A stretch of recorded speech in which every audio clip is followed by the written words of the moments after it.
My name is Dalton Lee, and I'm going to talk about how technology is the main cause of suicide, and it has been amplified due to the pandemic. My purpose is to persuade my audience that COVID-19 has made technological suicide easily influenced. So with that being said, how many of you would be able to handle being famous on social media? Would you be able to handle all the death threats and heckling that come with it? There can be a lot of different stimulants that comes into one's drastic and spur of the moment thinking. My goal is to persuade the audience that technological suicides are influenced easier than they might think. So today I will be defining what terms I will use, narrowing down my argument, and providing support that supports my proposition. First, by defining what terms used to describe such suicidal attempts. For example, I will include attempted suicides and successful attempts. Additionally, I will only be including suicide information that has been correlated statistically with the pandemic and technology. I will be proving my case thirdly by that technology is the main cause of suicide that has been intensified by the pandemic. So what terms describe how or why someone has committed suicide? Defining what terms are used to describe how and why these suicides are. Firstly, cyberbullying. It is the main cause of suicides related to technology. Cyberbullying is a term that is kind of a play on words. It is usually described as suicide resulting from cyberbullying. However, the term bullicide has a somewhat similar but different meaning. It is described as the term bullicide is often used to refer to incidents where teens appear to have been bullied to death. Hinduja and Patchen said in page 95 of their book in 2015. Our second term is the suicide pact. It is done by a combination of cyberbullying and it is also made by complete strangers. A suicide pacts are kind of an abnormal method, but its cases have risen over the past few years. According to Sandrahan Rajagopal, he states it as this in the British Medical Journal on December 2nd, 2004. A suicide pact is an agreement between two or more people that commit suicide together at a given place and time. Although it's an uncommon tactic, it has been seen cases rise over the year, and its existence is heartbreaking.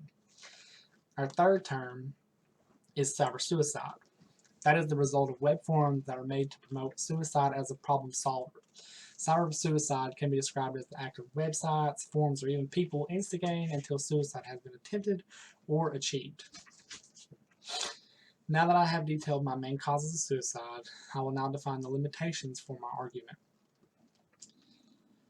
I will be including suicides directly related to COVID-19 and technology. However, I will not be including suicides that have no technological or statistical report related to COVID-19. Suicides outside of that domain will not be considered. So now moving on. Now that I have set my limitations, I will support my claim that COVID-19 and technology are the major causes of suicide. COVID-19 has amplified the influence of technology upon suicides. First, isolation caused by the pandemic does not help with kids' social lives in person and on the internet. Due to the pandemic, many kids have not been able to spend time with their friends or family. You cannot always expect the internet to be a safe place, especially for the people that have confidence issues, depression, or stress. In an article for NPR on February 2nd, 2021, Ritu Chatterjee states, psychiatrists and other doctors who work with children say the pandemic has created a perfect storm of stressor for kids. Increasing the risk of suicide for many has exacerbated an ongoing children's mental health crisis. Suicide rates had already been going up for almost the past decade for children and the youth.